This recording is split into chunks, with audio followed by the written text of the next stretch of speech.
Okay, we're looking in Genesis again, chapter 1, on the origin of all things. And our study is called the creation stage. And we're going to look at how all things begin. Now, let me just throw out a question here, and maybe give you a little feedback. For instance, someone may say, it don't matter where we came from. What would be your response to say, well, you know, the Genesis account is important. Why would it be important where we came from? Why is it important that we need to study that God is our origin of life? We came from Him. So if you don't know where you came from, you don't know where you're going. Okay, if you don't know where you come from, why do you think if you're even going anywhere? Yes, Dick. That was the foundation. You got to have this is the foundation for God, isn't it? If you don't have this, you don't have a foundation for God. Okay. If you don't have a foundation for God, why do you think you need to be accountable to anybody someday, a God? Well, you don't. We know who made us, but we can find out why He made us. Why He made us, yeah. Purpose of life. If we didn't come from an eternal being, also, well, why do you think that we would have? We would ever think there's something eternal after death? I mean, evolution would say, well, we just, formed out of an accident, and we just came up out of the ooze of dirt, and we eventually came from an ape, and all this kind of stuff. And where's the eternality there? Well, there's none. So if we don't have an eternal creator, then why do you think that we would ever think about having an eternal existence? So it's very important to understand why and how we came from, and the origin thing. Well, let me just quickly go over last week. Day one was what? The creation of light. Light, okay. And that light was not the sun yet, was it? And nor the moon. What did I say maybe was that source of light? I think Holy Spirit, God was hovering over things. The second day is the creation of what? The atmosphere. There's space and water, but it's talking about the atmosphere. And there seems to be some kind of more of a different type of atmosphere. We have to do with a vapor above us and a vapor, the water below, vapor above. That's where most of us who believe in the creation model of everything, believe that there was like a vapor canopy over the world we live in to give us the proper climate to grow things without rainfall and all this stuff. So it was different. Day 3, the creation of what? Plant life. So and everything was God created. Do you think, what did God create? Did He create a seed, or did He create a tree? I think a tree, did He? And then did He create He created a plant, and then within the plants, within the trees, they had what? They had a seed, and the seed would be able to reproduce itself. And the key was in these things is plant life after its what? Kind. After its kind. Things create after its kind. And that's the principle God created there. Unlike evolution says that things kept changing from one kind to another. Okay? And day 4 was the creation of what? The sun, the moon, the stars, the great lights of the day. And so that was very important. Day 5, we're going to look at tonight, the creation of fish and fowl. And God said, let the waters bring forth abundantly the moving creatures that have life, and fowl that they may fly above the earth in the open firmament of heaven. And God created whales and every living creature that moveth, which the waters brought forth abundantly after their kind, and every winged fowl after his kind. And God saw that it was good. And God blessed them, saying, be fruitful, multiply, fill the waters and the seas, and let the fowl multiply in the earth. And the evening and the morning were the 5th day. So we see the fowls and the water creatures created there.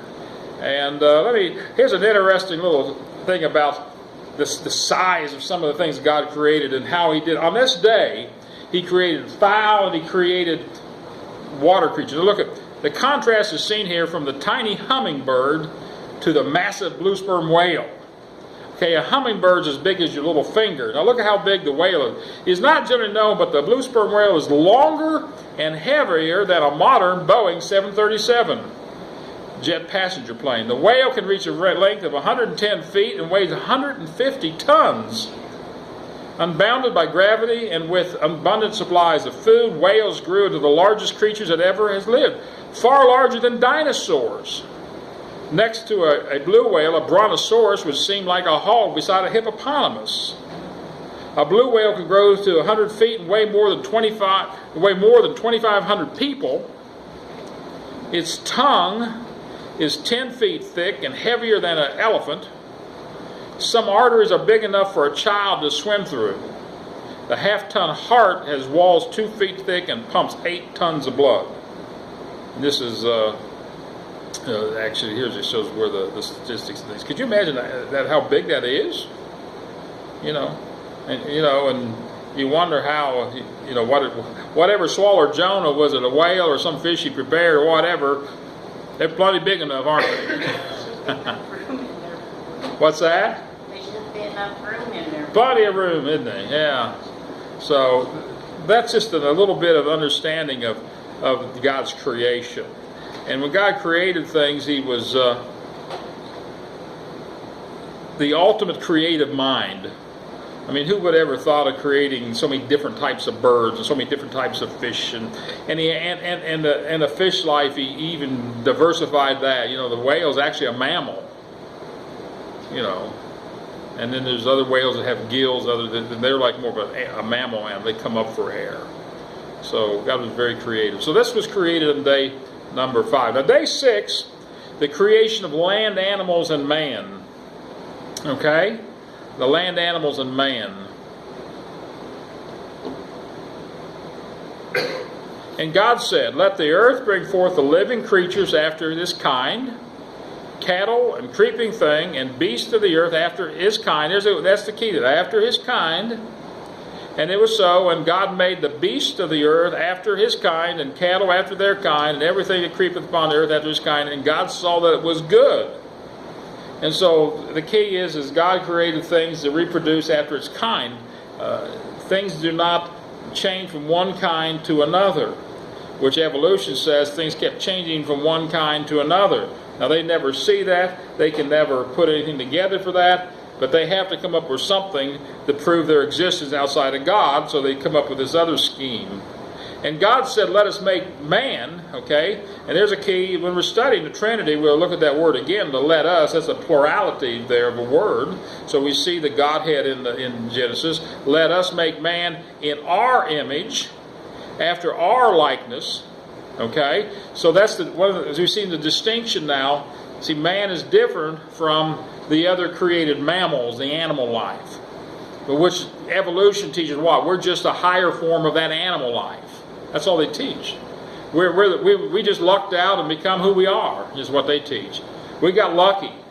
We could have had fur and run around outside somewhere. But man, somewhere along the line, we lost our hair and understood how to build houses and all this kind of stuff. That's what they teach, isn't it? But God, we're made the likeness of man. We're going to look at what that likeness is here in a minute, maybe a little bit of that. Some thoughts on that. And let them have dominion over the fish of the sea.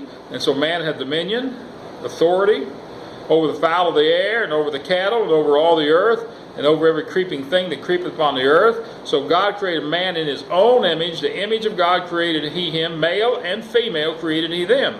Now, chapter 2 goes into more details about the creation of the female in detail. Right now, that was just an overall statement there. And so man is a distinct creature made in the image of God. We're not like the other. We're the crowning point of God.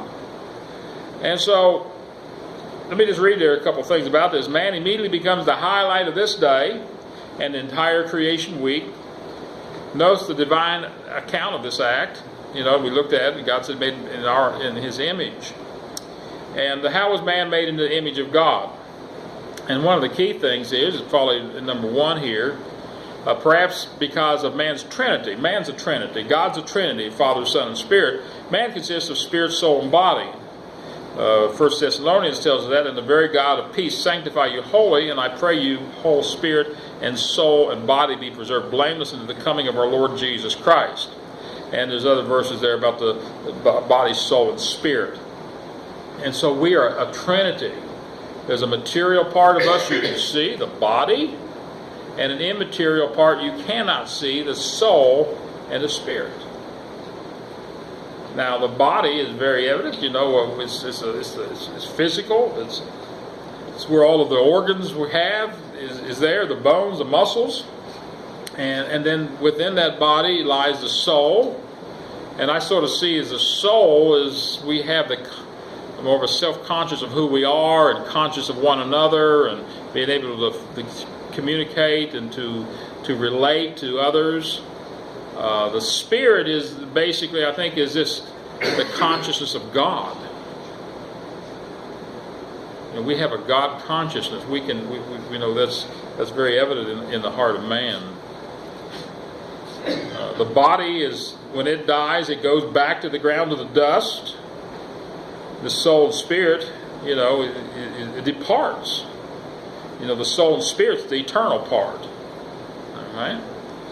And when God originally created it, He created it for all to be eternal, didn't He? The body was supposed to live on, but because of Adam's disobedience, it's subject to death. Perhaps, and this is some of the reasons, how was man made in the image of God? Perhaps because of man's trinity, and this is what Dr. Worm's written, perhaps because man, like God, knows the difference between good and evil. Only man among other creatures has self-consciousness.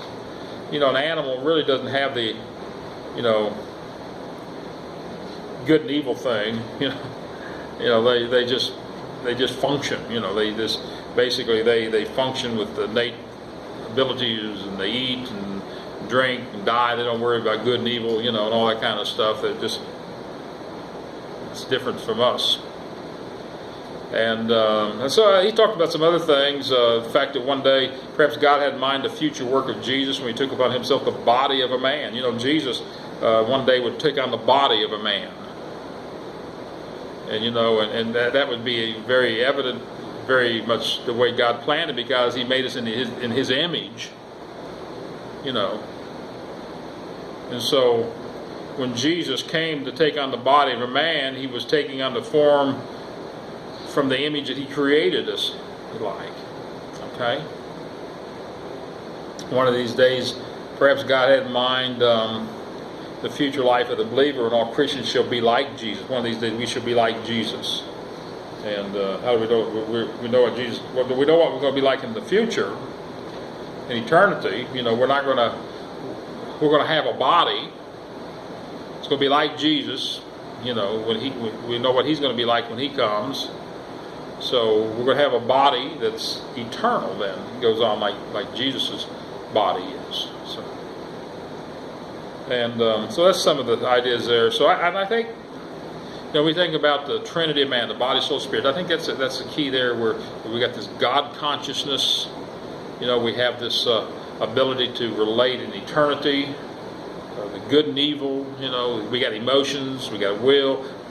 We're going to start, probably not this week, but the following week, in our study of the Trinity on the attributes of God, and so that's what God has throughout the Scripture. There's attributes that are given to Him that describes like He's a person.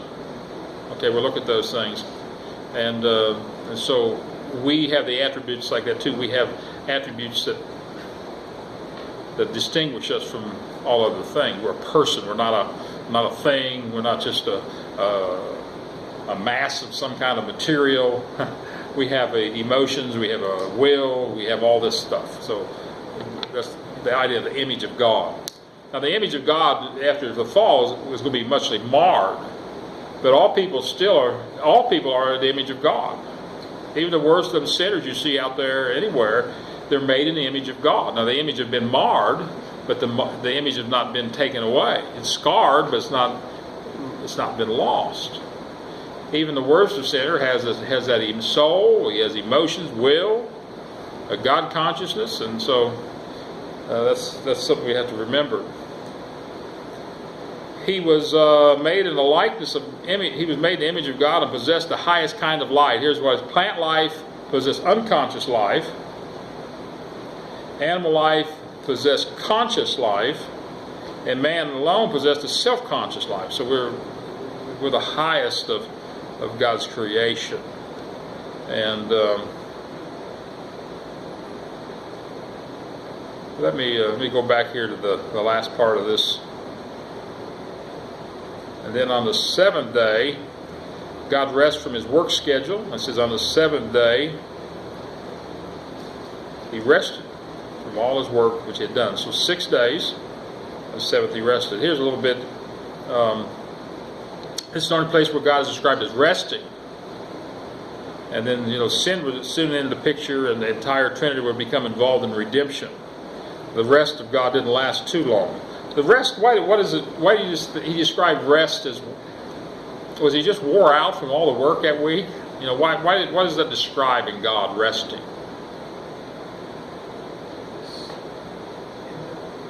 That's supposed to be for us. I mean, that's to let us know that we're not supposed to work all the time. Okay, set up a pattern for a time of voice. Okay.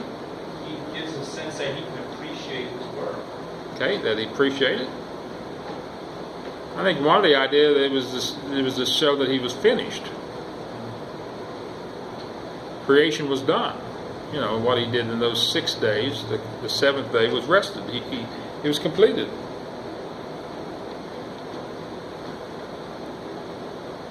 One of the things here I'll mention, I don't know if I mentioned all this, but the creation of angels is not mentioned in the original week. But there is some passages, for instance, in Job, that sort of seems like the creation was in that week, but maybe when he created the stars. And so if that's the case, angels would have been on the 4th day. And some feel that maybe angels was present at the creation of the earth. It's not really said. We sort of have to speculate. When do you think they were created? During that first week and early? Created long before. You maybe think they was even created before the whole process of the earth thing. Okay. Who did God mean when he said, make man in our image? He was talking to the Holy Spirit or Jesus or the angel. Who was he talking to? Where he was talking among the Trinity. Let us make man in our image. I think, it's evident the Trinity was all involved. And so, the Trinity was the holy huddle there. Let us make man in our image. Okay, the Father, Son, the Spirit. Let us make man in our image, unlike the others. Another question comes up, and here's the days of Genesis 1 really 24-hour days. Sometimes you hear some theories, what's called the day-age theory. Because a lot of people say, well, God could have created, but surely couldn't have done it in 6 days. It would take God a lot longer. So some people think, well, you got to have each day representing a period of time. Okay? And here's some things about that. It says, first of all, the use of a numerical adjective with the word day in Genesis 1 were limited to a normal day. The word itself is generally used all the time for a day, not 24 hours, is what it means. The natural reading in Genesis account would suggest it. Moses believed it. He talked about the things of a day. He lists some of the people there in scholarly work that believed it and taught that. He even talked about the Department of Professors of Oriental Language in the 9 leading universities were once asked the following questions by a research scholar. Do you consider the Hebrew word yom, day, as used in Genesis 1, accompanied by natural, should it probably be translated as a day, as a day as commonly understood, an age, or either a day or an age without preference? The 9 universities polled were Oxford, Cambridge, London, all these different places. And of these 7 universities responded that it should be translation as a day as commonly understood. So most scholars would do that. As indicated by the genealogies found in Genesis 5 and 11, okay, how it's used as that way as a day. If evolution is correct and man is really millions of years old, okay, then we'd be forced to allow 50,000 year gap between each name in these 2 chapters. Basically, for me to explain it. Furthermore, it would itself is nearly. Furthermore, if life is nearly 5 billion years old, then each day in Genesis 1 would have to stand for approximately 700 million years. Okay, so basically, if they're saying if the word day it would mean something else, but you get over in the scriptures and it has the genealogies about days and all this kind of stuff, then it'd have to be so long. It doesn't make any sense. You know, the day, if God would have said, He would have used periods of time, or if you believe that God created, well, why would He need more time? I mean, we believe in the creation power of God, but why would He need more time? Well, He doesn't need more time. It's just He's God, and because He's God, He doesn't need all the time. Yes. Doesn't it say somewhere in the Bible that one day with God is like 1,000,000 years? Well, it says 1,000. But understand what that's saying. It's not saying that every time a day is used in Scripture is 1,000 years. What He's saying is God's eternal. I mean, a 24-hour day to an eternal being is like a second. I mean, it's what He's saying is God's eternal. Now we know that in Scriptures that you don't see, every time you see a day, there's a 1,000-year period. You know, that'd be impossible. So that was just a little bit of a metaphor, a little bit of descriptive language about the eternality of God. But even if you had 1,000 years, it took 6,000 years, you're still a long way from millions of years. And if it is 6,000 years within it, you have a lot of problems with people thinking through there. Where if you created plant life on like day 3, and then you have you don't have the sun and moon to day 4, but then you got 1,000 years and there's no light for your plant life or sun, which you need. So you got a lot of, when you start to people start doing this kind of stuff, it causes a lot of answers. It has more questions than answers. We'd have the insects that pollinate the flowers. Everything would die. You'd have to have God sustaining everything miraculously anyway. But then you got a great powerful God there too that can sustain everything without light, without insects, without all that stuff. And so, you start looking at the foolishness of changing things. You understand? Well, He's just talking about these days, and so it's not hard to believe when you understand the power of God in creation, and that God decided. God could have done the creation in one day. I mean, He didn't need 6. But I think He set up a pattern, didn't He? He set up a pattern that everybody has followed for these thousands of years. How long's a week? Well, 7 days. Why do we use 7 days? Well, we follow what God did. Why isn't a week 10 days, or 12 days, or 1,000 years, or whatever? It's because we believe, and the people many years ago thought, God did that for a pattern. This has been a pattern for work. It's been a pattern for living. It's been a pattern for everything we do.